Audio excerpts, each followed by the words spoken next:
Good evening, it's 7 o'clock. Plan Commission, City of Marshfield, Tuesday, March 18th in the council chambers. Call to order. Roll call.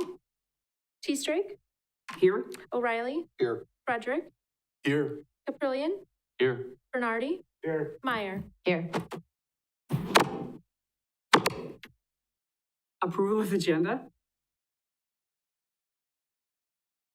Kim Frederick makes the motion. And Rita Meyer seconds. Any comments, questions? Seeing none, all those in favor? Aye. Aye. Opposed? That motion carries. Approval of minutes, February 18th, 2025 meeting. Move to approve. John Caprillion moves, Seconded. and Mike O'Reilly, Alderman O'Reilly seconds. Any questions, comments? Seeing none, all those in favor? Aye. Aye. Opposed? Motion carries. Item 5, identify possible conflicts of interest. Please be advised per city policy 3.340 that any member of the body shall declare a conflict if they have any interest, financial or otherwise direct or indirect, or engage in a business or transaction of professional activity, or incur an obligation of any nature that is in conflict with the proper discharge of the body's official duties. Are there any conflicts of interest? Seeing none, move on to item 6, citizen comments. Seeing no citizens, move on to item 7. Thank you, Rita. Oh, yes, citizen comment. And a third time citizen comment. I see no citizen comment. Move on to item 7. I know that's fun, isn't it, Mike? Yes. Item 7, sewer service, wow, say that fast. Sewer service area amendment request by iState to amend the City of Marshfield sewer service area map to include a property located on Heritage Drive, parcel 33-07-473 in the sewer service area, and remove approximately 15 acres of land in the current sewer service area. Presenter, Bryce Hemberg, planner. Thank you, Mayor. So this is a item that I don't think any Plan Commission members have been a part of in terms of amendment to the sewer service area plan. In 2019, the City of Marshfield updated their sewer service area plan, and it's an important document, but I think the main takeaway from the document is that this is kind of where we identify where future growth and development can occur based on where we can provide sewer service. And so when we look at our future land use map and we look at, future rezonings and annexations, we are required to look at the sewer service area and to, see if development is a possibility in these locations. And so at the time of the update in 2019, the subject property was not located within city limits, and the property to the west, and I'll show a location map in a second, the property to the west was not developed, and there wasn't really any plans for development. And so at the time, there wasn't really a need to include that parcel into the sewer service area. And so because of change of circumstances, that has kind of driven this request. So the subject property, I guess the area that would be proposed to be included in the sewer service area is this 15-acre parcel that was recently annexed into the city, I think a year ago, if not 2 years ago. And iState is planning to develop the property to the west as well. And so with this new development, they would be looking to expand to the new portion. And to do so, they have to amend the sewer service area plan. So here's the map of the current boundary plan. And so you'll see that the future service area is located, or is the kind of the lime green, light green color. And can you guys see my cursor at all on the screen? Yes. Okay, thank you. So you can kind of see by my cursor, it is just outside of the developed and service area. And so they would be looking to include that. Now, when you amend the plan, you have to take the same amount of acreage from somewhere else within the boundary. So it's like a 1-for-1 trade. And so I wasn't a part of the discussions, but Steve Barg, city administrator, had informed me that they discussed taking 15 acres from the Marshfield airport property. And so this is acreage that won't be developed unless for some reason there's a major redevelopment of the airport, which, there's plenty of time before that. Then you'd have to go through a certain planning process. So in the grand scheme of things, that's actually a perfect location to take the acreage from and to basically acquire that new area within the boundary plan. And so here is kind of a more zoomed in approach to, it's just a very high level, rectangle showing. And then I wasn't sure exactly where on the property that they were referring to for the 15 acres, but generally it'd be on the west side here. And so I included some additional information in the report, such as what the future land use map shows. So this area is shown as employment, retail, mixed use. So this area was anticipated to be used for some sort of industrial, some sort of commercial development. And now that I-State is moving forward with they focus on auto, I think they do auto sales for like larger trucks as well as service to those trucks. So it's kind of intended to be a good stop for trucking sales and service along US 10. And then here we have what is called our future development staging plan. And so this was adopted in 2017 as part of the comprehensive plan. As I mentioned, the sewer service area update was in 2019. So you can kind of see that there's the sewer service area in orange. At the time of the comprehensive plan showed both properties outside of that. The 2019 update included the property that would be to the west of the subject property. And now because of, the development of this property to the west, it's now feasible to continue developing to the east along Heritage. So stage 2 is a way to identify that this is an area that potentially can be developable, but there's going to be some need for utilities to expand, as well as some development nearby to kind of logically continue to the east there. And so we're at that stage. And so I included additional information in your guys' packet of just kind of the process in general, since it's something that doesn't come up very often. There are amendment standards that need to be considered. And so I'll just quickly go through those. Number one, there should be no minimal, or there shall be minimal adverse impacts on water quality as a result of development stimulated by the amendment. Number two, existing or planned sewage facilities and interceptors must have sufficient capacity to treat the projected wastewater flows generated by the added territory. Number three, the boundary agreement must be in general conformance with adopted county and local community development and or land use plans. And then number four, the configuration of the sewer service area boundaries may be modified. And just to summarize this long sentence, basically what I mentioned with replacing 15 acres with 15 acres. And so the way that this process works is the applicant submitted this petition to Wood County Planning and Zoning Office, and they're required to send this to the Plan Commission for consideration. And so they're looking for a recommendation from the Plan Commission as to whether or not to approve this. And when the Plan Commission is discussing this, they should consider the following. Number one, testimony received at the public hearing. There is a public hearing after this, after I'm done discussing. Number two, comments from other local communities and the DNR. Number three, information on the impact the amendment would have on sewer line and treatment plant capacity, water supply facilities, and other needed services. We've gone through the DRT process several times for the I-State development, and the wastewater department has said that this will be an appropriate development, and that they're fine with the change. We just have to go through this process. Number four, conformance with community plans. That's what I would try to highlight in the staff report. I found that it is in conformance with the community plans. Number five, development trends in the area. And six, features of the physical environment.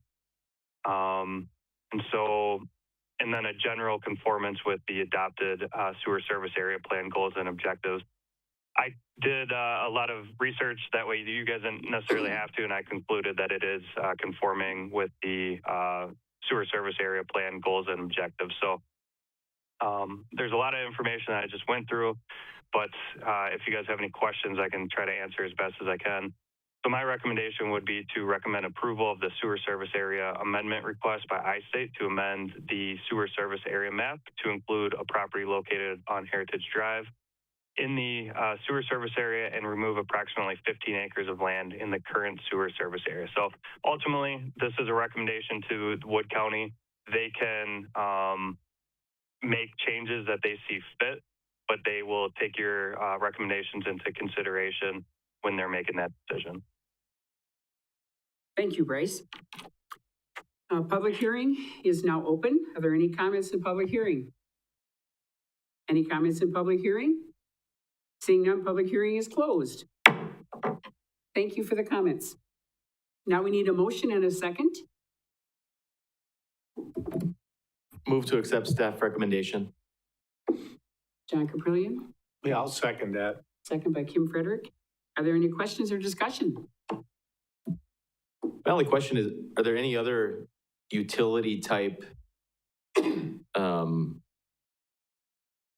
amendments or adjustments that we need to make similar to this with respect to, I don't know, water, power, anything like that?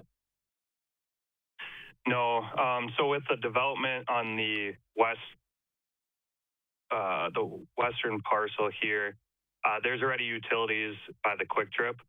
And so by developing here, and then I can't remember if they're going to look to combine the lots or keep them separated, but basically the utilities will be able to connect to this parcel because of this being developed as well. So as far as I'm aware, there's no other amendments that would have to occur. Got it. Any other discussion? Seeing none, we'll take a roll call. Teastrick, Yes? O'Reilly, Yes. Frederick, Yes. Caprillion, Yes. Bernardi, Meyer. Yes. That motion passes. Thank you. And thank you, Bryce, for that.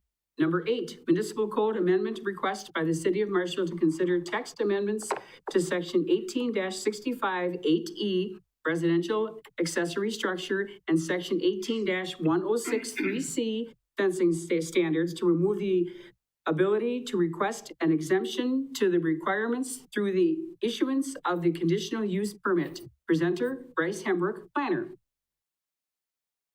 Thank you, Mayor. So based on the last couple of Plan Commission meetings, we thought it would be best just to put this proposed text amendment in front of you guys and let you guys decide if you want to pursue this or not. Because one of the things that has come up in the last couple of months is because of how state statutes regulate conditional uses and conditional use permits in Wisconsin since 2017, that's kind of had an impact on the role that the Municipality Planning Commission has on denying or approving conditional use permits. And so traditionally, residential accessory structures, an applicant can request for exceptions to, they can request exceptions to a few requirements, such as they're limited to 2 residential accessory structures by right, combined total of 1,500 square feet of gross ground floor area of all accessory structures when a house is greater than 1,200 square feet, and if the first floor square footage is 1,200 square feet or less, they would be limited to 1,200 square feet. So that second condition is the most common exception that we get. And then there's also 2 others. There's a requirement for gross floor areas when there's more than or 2 dwelling units or greater. And then there's also kind of an explanation of the measurement of the accessory building. So a lot of times we've had requests to exceed the requirement for garages. And I think I included some numbers in the staff report that we've reviewed 30 requests for exceptions to the residential accessory structure space requirements in the past 10 years. In 2021, Common Council approved a text amendment that increased the residential accessory structure space allowance. So depending on how big your house is, kind of dictated how large the garage could be. So I had rattled off the number, 1,500 and 1,200 square feet. It used to be 1,200 square feet or the square footage of your house, whichever is less. So the Plan Commission kind of led that discussion a couple of years ago of let's just increase the allowance and hopefully that will lead to less exceptions. And since that amendment, we've had about 6 requests to, allow for the allow for the exception of the requirement. And we've seen the garages get larger and larger. And so anytime that we continue to see a lot of exceptions for something, we like to bring it back to the Plan Commission and just kind of re-examine, do we want to continue allowing these? Do we want to look at a text amendment to either allow for more flexibility, for less flexibility, or should we just keep business as usual? And so that's kind of what prompted this. We've had a couple recently where the garages, the proposed garage is 1,200 square feet or more. And so kind of the question that we've come up with is, what's the threshold? How large is too large for the Plan Commission to approve? And what I had kind of brought up at the very start, and I forgot to finish my thought, was that in 2017, Wisconsin Act 67 limits local government discretion when they issue conditional use permits or deny conditional use permits. And so it states that if an applicant for a conditional use permit meets or agrees to meet all the requirements and conditions specified in the city ordinance, the city shall grant the conditional use permit. And so based on the language, it basically means that if they meet these conditions and they meet other requirements such as setbacks and building height, that it should be granted by the Plan Commission. And so if someone were to come in and request to build a 3,000 square foot garage and their house is only 900 square feet, the way that I understand it, the Plan Commission should approve that request. And I just don't think that that's really what the Plan Commission would want. I think that they would want some sort of threshold. And I think based on the discussion that we had a couple of years ago, we thought that by increasing the allowance, that was going to be sufficient enough for most people. And I would agree that I think that is a good regulation to allow for more structure, space for these accessory structures, but to not allow just large pole barns on any subdivision in Marshfield. So the other thing I wanted to mention is I work with probably over a dozen communities all over Wisconsin and Minnesota, and Marshfield has the largest allowable accessory space by far. There's even some communities where Marshfield allows twice the amount of space. Now, some of them look at, is it detached, is it attached, and there's some nuance to that. But overall, I think Marshfield allows for quite a lot of accessory space compared to a lot of other communities. And so, in my opinion, this 1,500 square feet or 1,200 square feet has worked for many property owners. Now, there's still some exceptions. And if the Plan Commission wanted to recommend removing this allowance of getting a conditional use permit for an exception, they can always go forward with a variance, but a variance is stricter. They have to meet certain criteria. So they wouldn't necessarily not be able to, but it would be a lot less common. And so for the fence code exceptions, and I guess I'll go back real quick. So on the screen, you can see I show red line. So a conditional use permit allowed for exceptions for just the number of residential accessory structures on the site and then the square footage. And the other requirements such as setbacks were not a part of that. So it would just be those few exceptions. Now, if you move forward to the fence code, the fence code states that exceptions to the requirements of this section, meaning section 18106 fencing standards, any exceptions may be granted through a conditional use permit. So this allowed for potential exceptions to materials. So if someone wanted to do, a fence with corrugated metal in their front yard, typically that wouldn't be allowed. They could go through this process, and based on the CUP requirements, it makes it difficult for the Plan Commission to deny if they so choose. Or, for example, if you guys wanted no electric fences and somebody requested that, you could, that could potentially be an issue. Now, I think you could make a good argument that there's a safety concern there, but just to kind of illustrate more, I guess, outlier cases that could occur. But the most common exception that you guys get is for the maximum height. A lot of times we've had requests for 8-foot fences when generally you'd be allowed 6. Some of those have been in relation to they have slopes on their property or they have a pool and they want more privacy.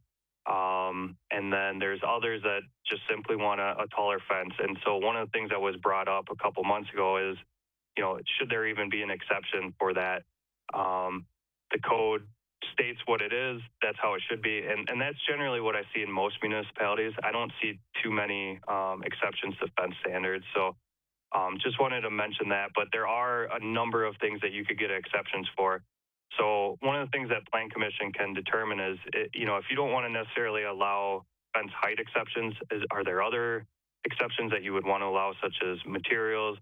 Would you want to allow for exceptions, but only allow, additional 2 feet? That way it's not someone coming and saying, hey, I want the fence to be twice as tall, a 12-foot fence.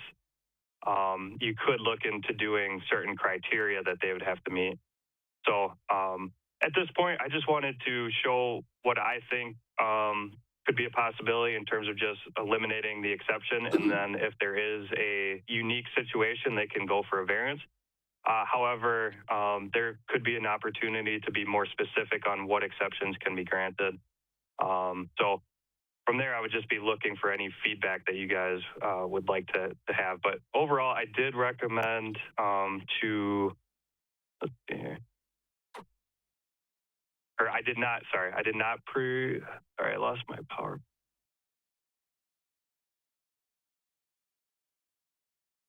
Don't know what happened there.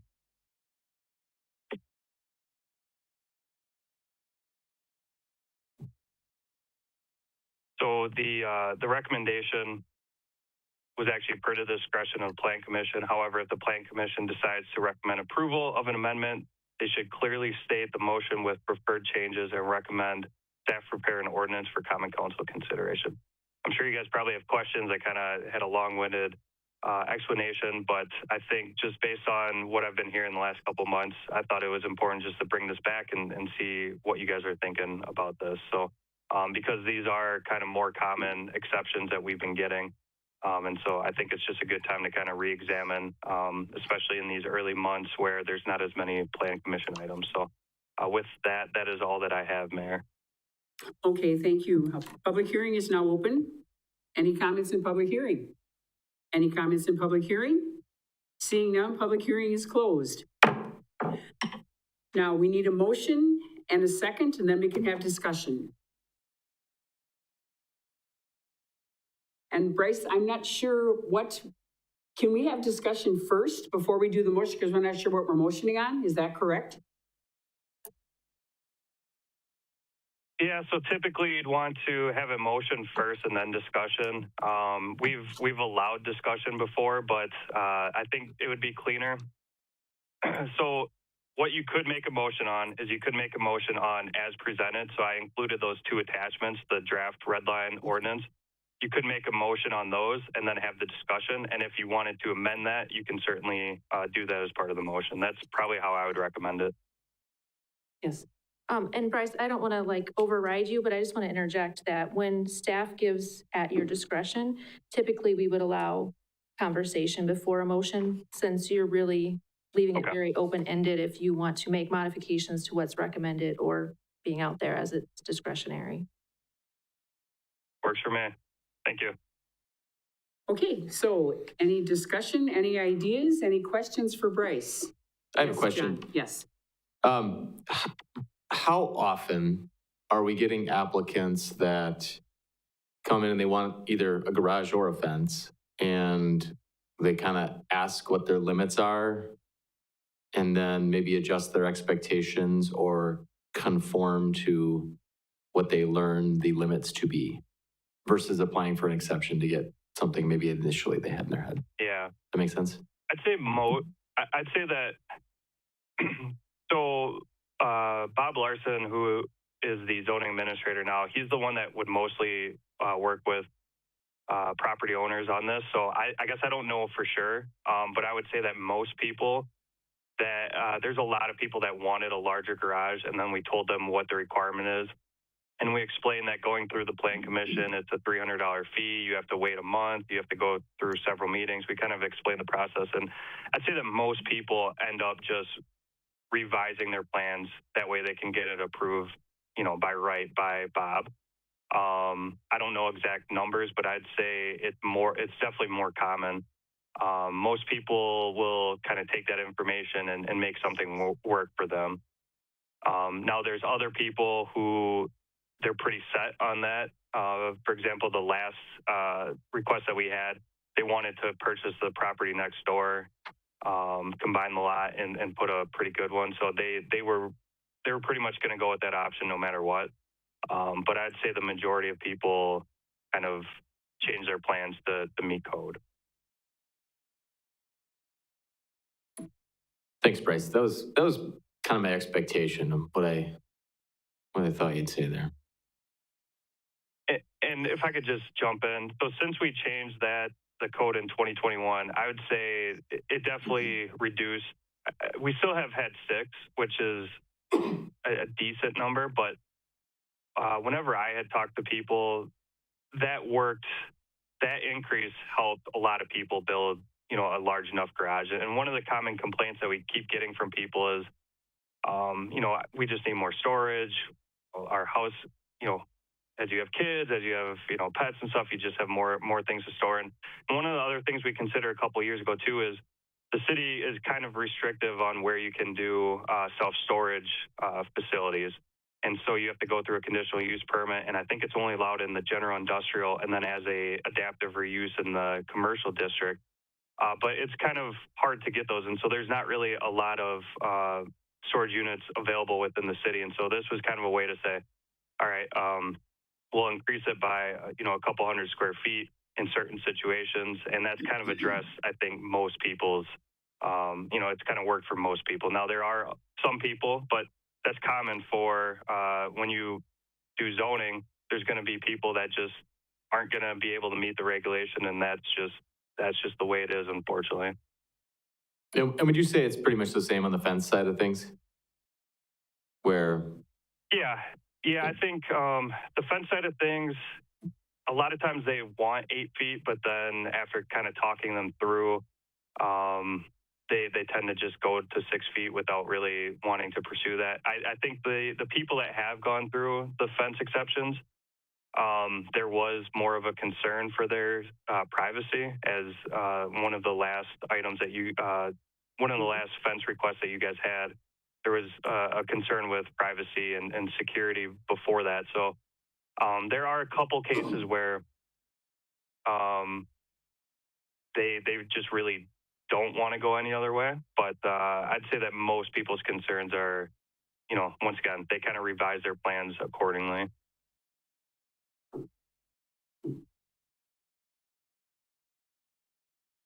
Yeah, I have a comment. Oh, sorry. Go ahead. A comment and then a question, I guess, regarding that fence that we talked about in December. I guess, honestly, I think it's maybe a little bit pointless to have a process and then have requests that can't be denied. So that just seems kind of like there's not any limit regarding what that request might be. That's just a comment that I have. And then regarding the fence that we talked about in December, in that situation, could that have been achieved by a variance, the 8-foot request? Yeah, they could certainly go through that option. Now, the unnecessary hardship is kind of hard to prove. Generally, you have to prove that there's a unique situation to the property. And generally, that's more of a physical thing. So there's steep slopes, there's wetlands, etc. I think you could make an argument that if there were safety concerns or privacy concerns and there was a documented police records of issues between neighbors, you could probably make that argument. I haven't seen that in any community, but I think that could be something that the Zoning Board of Appeals would consider. So yeah, I would say that yes. Most of the time variances probably shouldn't be approved, but and here's the thing about the conditional use permit too, is the state statutes say that. I've seen communities that they still deny conditional use permits, and they just make sure that they're very clear as to why it's why they're denying it, that it's not meeting the intent or the purpose of the code.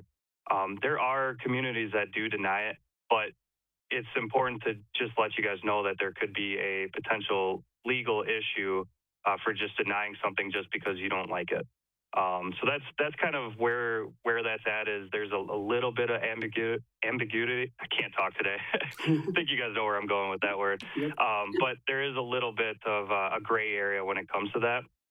But I think by eliminating that and just having more straightforward regulations, to me, that seems to be what works for most communities. Yes, Mike. Thank you. I have a little different view on it, and I guess the amount of conditional use applications, and there seems to be a pretty strong desire for these larger outbuildings and the higher fences. I guess I'd just be kind of adverse to leaving the door open for these things, because it has been expressed in here before when we talked about the 6-foot fence rule. And the question was asked, why is it 6 foot? And all we got is, well, that's what a lot of communities do. And I've never been a proponent for this is the way we've always done it or those types of things. So I'm just concerned that it would inhibit potential development, or, you know, you had earlier mentioned with a fence situation that a privacy issue could require, you know, some type of police reports or some documented issue with privacy. And just as a, for instance, if someone wanted to landscape their backyard, put in a nice patio that wasn't there, and they want some privacy, but a 6-foot fence isn't going to serve what they want for a purpose, I think that's creating a problem more than solving one. So, although I understand where you mentioned like a 3,000 square foot pole building, I think there's somewhere in the middle that we could come in rather than sticking what we have, because, I mean, like I said, we've seen the desire for it. And when you have a desire in a community, that also has to be taken into consideration. So I'm just not a big fan of limiting a lot of it unless we do it in a intelligent manner that can serve the public well. So, Mike, are you saying if you increase the size that they can have the outbuilding, you'd be okay with the redlining? Well, I guess if we're talking about, are we going to dictate what that magical size is? I mean, there's a lot of variables in what we're looking at doing here. I guess, I mean, I just think that it's appropriate to listen to the public and have an opportunity. We do have some areas in this town that have very different grades. Now, I can tell you a 6-foot fence, and some of them with these higher lots with a low lot next to it probably isn't going to do a lot of good, but I don't know that going the other route for a variance is really going to open that door without some major work on, you know, the applicant's part, or trying to show something, a reason that would suit the need. So I'm just trying to work it all out in my head. I read this one and it kind of struck me earlier, and I'm just still trying to toss it around what I feel would be appropriate, as I'm sure you've gone through on this too, Bryce. Yeah, no, and I appreciate all that feedback. If I could just chime in again, one of the things to consider too is there are other requirements that we'd have to look at that could either limit or kind of dictate how much square footage they could have. So I don't have it with me, but in last month's meeting, you guys looked at the SR6 district, SR4 district requirements, and so there's building coverage of the lot. And so when you look at the building coverage of the lot, that is the square footage of the principal structure as well as the accessory structure.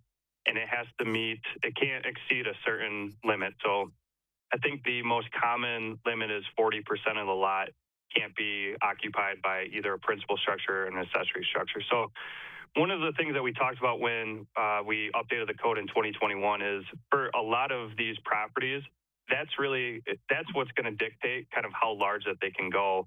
And so some of these larger, if you wanted to build a 3,000 square foot garage, but your lot's really not that large, you would be limited to whatever that 40% requirement is. And so, so it's not like you could just build whatever you want, go through a CUP and get approved. There are other kind of parameters that you have to work within. So I think, if you guys were leaning to keep it the same, as it currently is written in the existing code, you could certainly do that because there are, like I said, the building coverage a lot is kind of the main thing that kind of dictates the rest of everything, as well as setbacks, as well as building separation.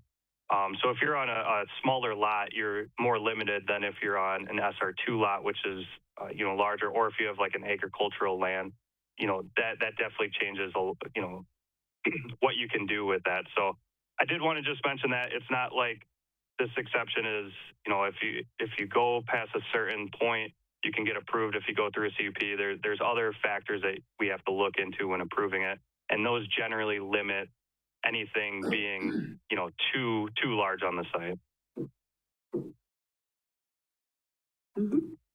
Yeah, Brace, I guess one of the situations that just comes to mind is we see a lot of development right around the city of Marshfield. And my concern is if someone wants a larger shop on their property or a storage, whatever they use this larger building for, are we ultimately, we're still challenged with our property taxes for one thing, but are we potentially pushing people out of the city to get a different location where they can get what they want? So that's kind of my mindset on it is, what do the people want that isn't going to create a nightmare, but we can still be functional in our process of evaluating it and making sure it fits? And I'm not really sure what that is at this point. I was looking forward to this discussion tonight just to try to beat it around a little bit and come up with some ideas, but.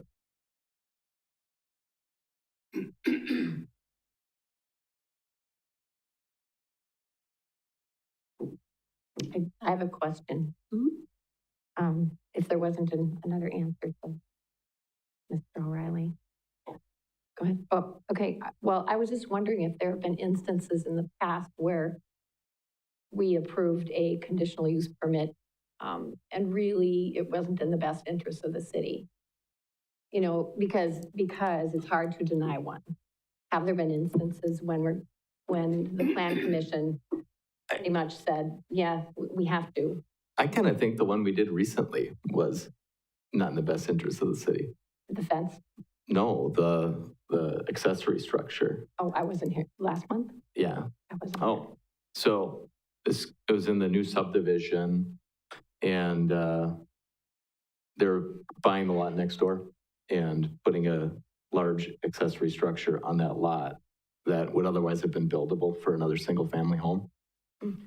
So we combine that lot, and then, now we've got one that's got big garage on it. So I have a concern about reducing our buildable lots in the city, as we all recognize we've got a housing crisis of sorts in the city. Now, I voted to approve that one, but I don't want to see a lot more of that. You had to, right? Most agree. So and that's kind of my point. It's like, why is it there if you have to approve it? So, and especially if there's an option for a variance. And I know it's a little bit harder to get, but in the fence instance, it could have been approved. And in that was the one you're talking about, John. I don't know if that one could have been approved through a variance. Maybe. Maybe not? Mm-mm. No, There's no hardship there. okay. Yeah. So maybe it shouldn't have been, yeah. So that was kind of what I'm getting at, though. If you have a house like that, are we ultimately going to push the development of that house out to outside the city limit? There really is no perfect answer for it. But what actually drove my concern on it was the recognition that there have been so many of them that would tell us that there is a desire for it. And maybe that's, I guess, depending on how everybody feels on it, I mean, that could be just telling them, you can't do it in the city and go outside the city to build. But they use all our resources and then we're not collecting any property taxes for it. And it's frustrating for me to see all this development around the city and not within it. So just my view on it. You know, I'll call back to the discussion we had a while back about the large lot subdivisions. Those are, I think we settled as a group that they were pretty unattractive from an economic perspective. So having those large lots, I don't think that's something I want to see a lot of either. It brings in less money, what you're saying. Yeah. Mhm. Yeah, the services become pretty difficult. I guess I'm going to make a motion to maintain the current code as written on these two items. Michael seconded. Any other discussion? Seeing none, a roll call vote. Eastrick, Yes? O'Reilly, Yes. Frederick, Yes. Caprillion, Yes. Bernardi, Yes. Meyer. Yes, That motion passes. Thank you. And thank you, Bryce, for bringing it up. That gave us another look at what's going on with Plan Commission, which I think is real important. Like when I talk to people about Plan Commission, this really is the heart of the city. The things that we talk about is if we don't let it go forward, the next thing can't happen. So we really are the star committee, I believe, in the city of Marshfield. And we have some star people here also. Item 9, staff updates. And Steve is not here for staff updates, so we will forego that.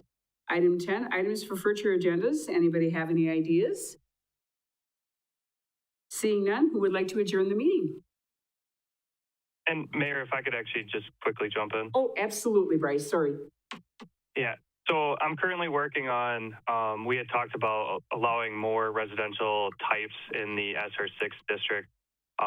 Still working that out. I think as I was kind of writing some potential text amendments, I was seeing how something in one part of the chapter is kind of affecting other parts of the chapter. So I'm trying to just make sure that we're covering everything before taking anything forward to you guys. So I don't know if we'll have that at the April meeting or the May, but just want to give you an update. We are still looking into that. It's not quite as straightforward as I initially thought it would be because there's some things affect other parts of the code, and I just want to make sure that we're not rushing through this. So just want to give that update.